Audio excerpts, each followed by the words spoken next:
زیادہ پرسکون ہوگا تو تمہارے پاس سب سے زیادہ دولت ہے تو تم تو سب سے زیادہ پرسکون ہو گئے. مل لو کسی ایسے سے, پتہ چل جائے کتنا سکون اس کے پاس ہے. جب کسی ایسے سے ملو گے میرے پیارے تو یہ کہے گا میاں کس سکون کی بات کرتے ہو.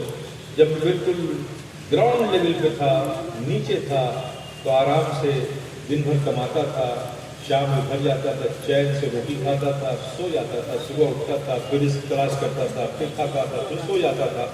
لیکن آج میں ٹریلینر ہوں, ریچسٹ پرسن ہوں ورلڈ وائڈ. دنیا کے ریچسٹ پرسن کی کیٹیگریز میں میرا پہلا نمبر آتا ہے. لیکن بات سکون کی تم کہہ رہے ہو, دولت تو بہت ہے لیکن سکون کا یہ حال ہے کہ ڈاکٹروں نے مجھے ایڈوائز کیا ہے کہ صبح آپ کو ایک گلاس جوس پینا ہے اور 250 ملی گرام ٹیبلٹ کھانا ہے, اور دن بھر آپ کو صرف واٹر لینا, پانی لینا ہے, اور شام کو صرف ایک باؤل, ایک پیالہ جوس سوپ پینا ہے, اور یہ 250 ملی گرام ٹیبلٹ لینی ہے. میں نہیں جانتا کہ چکن کیا ہوتا ہے, میں نہیں جانتا بکرا کیا ہوتا ہے, میں نہیں جانتا قیمہ کیا ہوتا ہے, میں نہیں جانتا چکن منچوری کیا ہے. ایسا ڈاکٹروں نے مجھے منع کیا, کہا ہے کہ اگر آپ اس کو لیں گے, انٹیک کریں گے سب چیزوں کا, تو آپ گاؤں چلے جائیں گے آپ دنیا سے. تو آپ بتائیے, اتنی نعمتیں میرے پاس ہیں لیکن میرے حصے میں کیا آیا؟ شام کو ایک پیالہ سوپ اور صبح ایک گلاس جوس اور 250 ملی گرام ٹیبلٹ, یعنی کل دن بھر میں پر ڈے 500 ملی گرام ٹیبلٹ. کس سکون کی بات کرتے ہیں؟ اور کہا دوسری بات, میں آپ لوگ تو اپنی فیملی میں شام کو گھر جاتے ہو, بچوں سے ملتے ہو, رات میں فیملی کے ساتھ سوتے ہو. میری حالت یہ ہے کہ 6 مہینے ہو گیا میری بیوی کہاں مجھے پتا نہیں, میرا بچہ کہاں ہے مجھے پتا نہیں, میری بیوی کہاں میرا پتا نہیں. وہ اپنے کاروبار میں, میں اپنے کاروبار میں. کس سکون کی بات کرتے ہیں؟ جن چیزوں سے سکون ملتا ہے وہ تو ہم سے دور ہو گئی. تو میرے پیارے یہ کیا بات ہے کہ اتنا پیسہ کما لینے کے بعد بھی سکون اس کے پاس ہے نہیں, کیوں؟ اس لیے میرے پیارے جہاں اللہ نے سکون رکھا ہی نہیں وہاں سکون ملے گا کہاں؟ اگر دولت میں, یہ میٹلزم میں, مادیت میں, مادیت کے حصول میں اللہ نے اگر سکون کو رکھا ہوتا تو جو ٹریلینر ہے اس کو سکون مل جاتا ہے. جب اللہ نے رکھا ہی نہیں ہے تو سکون ملے گا کہاں؟ اس لیے کہ جتنی بھی مادی چیزیں ہیں, یہ خارج کی چیزیں ہیں, یہ جو دنیاوی ضرورت ہے ہماری, یہ سب فائدہ جسم کو دیتی ہیں. کس کو دیتی ہیں؟ کس کو دیتی ہیں؟ جسم کی. آپ ہی سمجھ لو, مکان کی ضرورت کس کو ہے, کپڑے کی ضرورت کس کو ہے, کھانے کی ضرورت کس کو ہے, جسمی کو ہے نا. یہ ساری ضرورتیں دنیا کی جتنی ہیں وہ کس کو فائدہ دیتی ہیں؟ جسم کو. اور سکون کا تعلق جسم سے نہیں میرے پیارے, سکون کا تعلق روح سے ہے. سکون کا تعلق کس سے ہے؟ روح کو. تو روح کو, جسم کو جو چیزوں کی ضرورت ہے اس کو حاصل کرنے کی تو کوشش سب و روز کر رہے ہو آپ, لگے ہوئے مجنون کی طرح لگے ہوئے. اور جو چیز روح کو مطمئن کرے, پرسکون کرے, اس کا کوئی انتظام ہی نہیں کرتے. نہیں کرتے تو کیا نتیجہ نکلا؟ کیا نتیجہ نکلا؟ آپ کا کی روح بیمار ہو گئی. جب روح بیمار ہو گئی تو کیا نتیجہ ملا؟ بھائی کے دلوں میں بھائی کی محبت کم ہو گئی, پڑوسی کو پڑوسی کا خیال نہ رہا, باپ کی عزت و عظمت بیٹے کو دلوں میں کم ہو گئی, باپ کے دلوں میں بے لوث شفقت ختم ہو گئی, ایک معاشرہ چینج ہو گیا, محبتوں کا فقدان ہو گیا, شارٹیج ہو گئی. اس لیے یہ محبت, یہ انسانیت, یہ اخلاق, یہ کردار, یہ مربت, یہ عفو و درگزر, یہ جسم کی چیز نہیں ہے, یہ سب روحانیت کی چیز ہے, روح کی چیز ہے. اور آپ کی روح بیمار ہو گئی, روح بیمار ہو گئی. تو میرے پیارے سکون کا تعلق جسم سے نہیں ہے, سکون کا تعلق روح سے ہے. تو روح کو تقویت دینے والی کیا چیز ہے؟ روح کو. آپ جسم کو صحت مند رکھنے کے لیے سارا انتظام کر رہے ہو, روح کو صحت مند رکھنے کے لیے میرے پیارے, روح کو صحت مند رکھنے کے لیے بھی آپ کے پاس نسخہ اللہ نے دیا ہے. روح کو بھی اسی نے پیدا کیا ہے, جسم کو بھی اسی نے پیدا کیا ہے. جب جسم کی غذا کے لیے اتنے سارے اس نے انتظام کیے ہیں تو کیا روح کی غذا کے لیے نہ کیا ہوگا؟ کیا ہے میرے پیارے. افسوس یہ ہے کہ آپ روح کو صحت مند رکھنے کا کوئی انتظام, کوئی اہتمام نہیں کرتے. یہی وجہ ہے کہ دولت ہے لیکن سکون نہیں ہے, دولت ہے محبت نہیں ہے, دولت ہے اخلاق نہیں ہے, دولت ہے وسعت قلبی نہیں ہے, دولت ہے سخاوت نہیں ہے، دولت ہے آپ کے اندر عفو و درگزر کا مادہ نہیں ہے، دولت ہے کردار نہیں ہے، دولت ہے جذبہ اخوت نہیں ہے، دولت ہے ہمدردی نہیں ہے، دولت ہے صلہ رحمی نہیں ہے، دولت ہے غریبوں کی مدد کرنے کا حوصلہ اور ذوق نہیں ہے، دولت ہے سب کچھ ہے، لیکن یہ جو وصف ہے، یہ کمالات انسانیت کو اللہ نے عطا فرمائے، وہ آپ کے پاس نہیں ہے، اس لیے کہ آپ کی روح بیمار ہو گئی، روح بیمار ہو گئی، کمزور ہو گئی آپ کی روح، اس لیے کہ آپ روح کو صحت مند رکھنے کا انتظام نہیں کرتے۔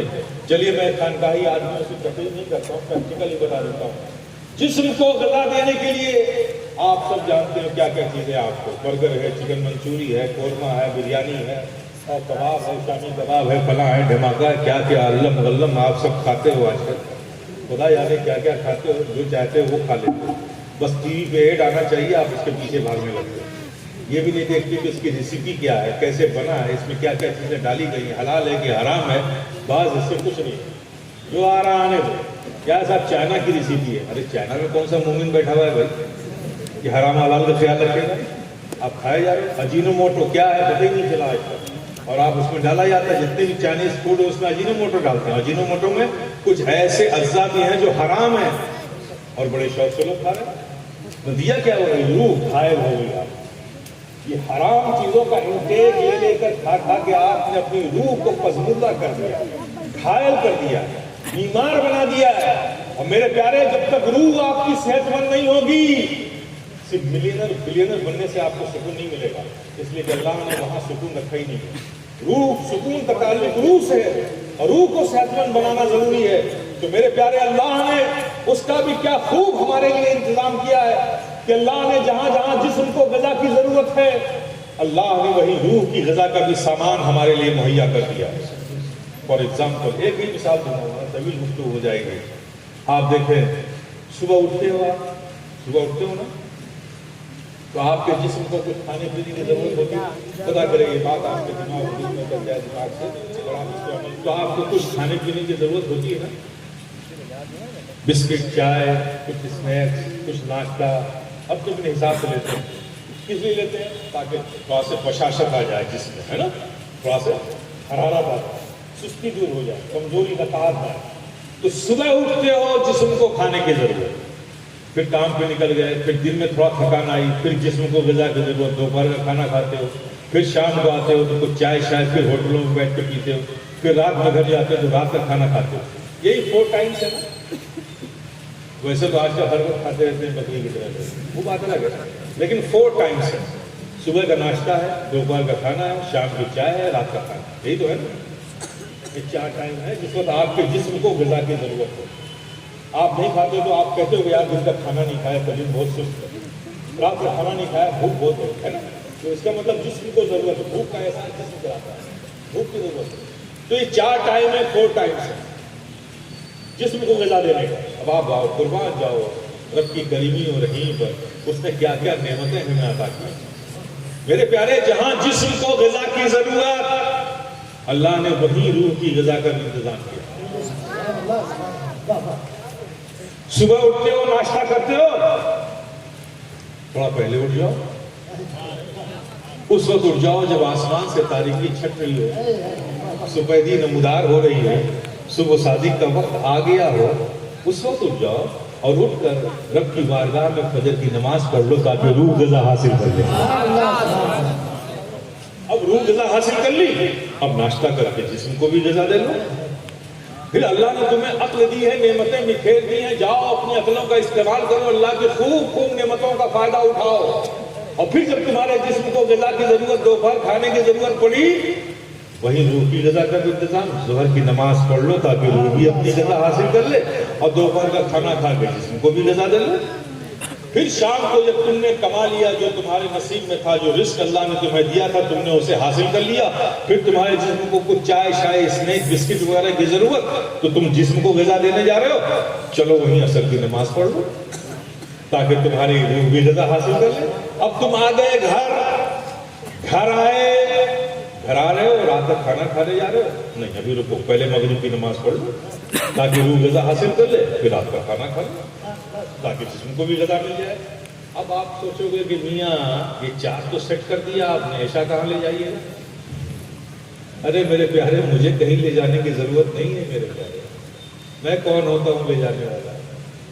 رب کی رحیمی اور کریمی پہ ناز کرو میرے پیارے، ہمارا رب کتنا کریم ہے، اس کا احسان کتنا عظیم ہے، کیسی کیسی نعمتیں اس نے دی ہے۔ اب آپ نے جب کھانا کھا لیا تو اب آپ کیا کرتے ہو؟ سونے جاتے ہو نا، سونے جاتے ہو نا۔ تو میرے پیارے سنو، جب ایک انسان سوتا ہے تو گویا موت کی آغوش میں چلا جاتا ہے، موت کی گود میں چلا گیا۔ اب اگر وہ صبح اٹھا زندگی کے ساتھ تو رب کا فضل ہے کہ اللہ نے اسے زندگی عطا فرمائی۔ تو میرے پیارے سنو، جب تم سونے جا رہے ہو گویا موت کی گود میں جا رہے ہو، تو عشاء کی نماز پڑھ لو پھر سو، تاکہ اگر سونے کی حالت میں رب نے تمہاری روح کو طلب کر لیا تو تمہاری روح اس کی بارگاہ میں اس کی بندگی لیے ہوئے جائے، اس کی اطاعت لیے ہوئے جائے، اس کی وفاداری لیے ہوئے جائے۔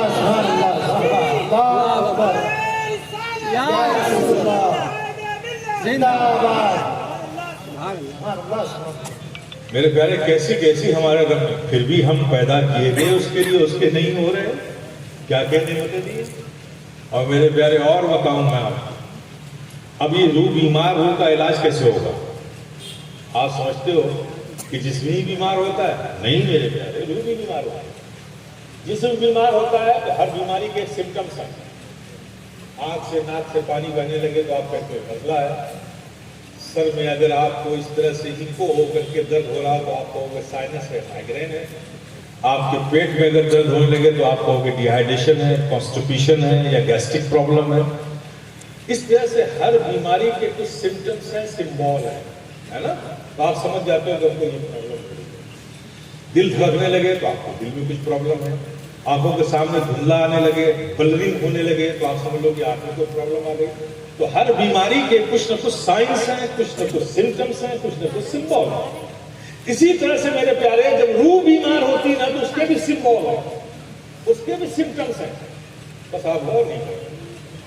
جب سمجھ لو کہ بھائی کے دلوں میں بھائی کے لیے محبت کم ہونے لگے نا تو سمجھ لو روح بیمار ہے۔ ایک پڑوسی کو پڑوسی کا خیال نہ رہے تو سمجھ لو روح بیمار ہے۔ بڑوں کی عزت اگر تمہارے دلوں سے کم ہونے لگے تو سمجھ لو روح بیمار ہے۔ اگر چھوٹوں پہ شفقت کا جذبہ تمہارا ختم ہونے لگے تو سمجھ لو روح بیمار ہے۔ اگر تمہارے اندر عفو و درگزر کا جذبہ ذوق ختم ہو جائے تو سمجھ لو روح بیمار ہے۔ اگر تمہارے اندر کردار تمہارے خراب ہونے لگے تو سمجھ لو روح بیمار ہے۔ اگر تمہارا اخلاق سمٹتا جائے، سمٹ کر ختم ہو جائے تو سمجھ لو روح بیمار ہے۔ اس کے بھی سمٹمس ہیں۔ تو پیارے علاج، جس طرح سے جسم بیمار ہو جائے تو اگر سر میں کوئی پرابلم ہے تو آپ کسی نیورولوجسٹ کے پاس جاتے ہو، پیٹ میں کوئی پرابلم ہے تو کسی گیسٹرولوجسٹ کے پاس جاتے ہو، اگر کڈنی میں کوئی پرابلم ہے کسی نیفرولوجسٹ کے پاس جاتے ہو نا، اگر آپ کے نسوں میں کوئی پرابلم ہے تو کسی نیورولوجسٹ کے پاس جاتے ہو نا، سب کے اسپیشلسٹ موجود ہیں نا، ان کے پاس جاتے ہو نا میرے پیارے۔ اسی طرح سے اگر روح بیمار ہو جائے تو ان دنیاوی ڈاکٹر نہیں، یہ روحانی ڈاکٹر اللہ نے موجود رکھے۔ یہ اولیاء کرام کی مقدس جماعت، یہ روحانی ڈاکٹر ہیں۔ یہ اخلاق گندا ہو جائے تو اس کو اچھا کرنے کے لیے کوئی ٹیبلٹ کسی بھی کمپنی میں نہیں بناتی۔ کسی کا کردار خراب ہو جائے تو اس کردار میں حسن پیدا کرنے کے لیے کوئی پینٹ کمپنی نہیں بنا رہی ہے۔ دیوار گندی ہو جائے تو پینٹ موجود ہے، لیکن کردار گندا ہو جائے تو کوئی کمپنی پینٹ نہیں بناتی میرے پیارے۔ لیکن کردار اگر گندا ہو گیا ہو، محبت کی کمی ہو گئی ہو، اخلاق تمہارے سمٹ گئے ہو، ختم ہو گئے ہو، تو پھر کسی دنیا میں نہیں بلکہ روحانیت کے تاجداروں کی بارگاہ میں جاؤ۔ اخلاق تمہیں خواجہ کی چوکھٹ سے ملے گا، محبتیں تمہیں محبوب الہی کی دہلیز سے ملے گی، کردار کا حسن مخدوم سمنا کے بارگاہ سے ملے گا۔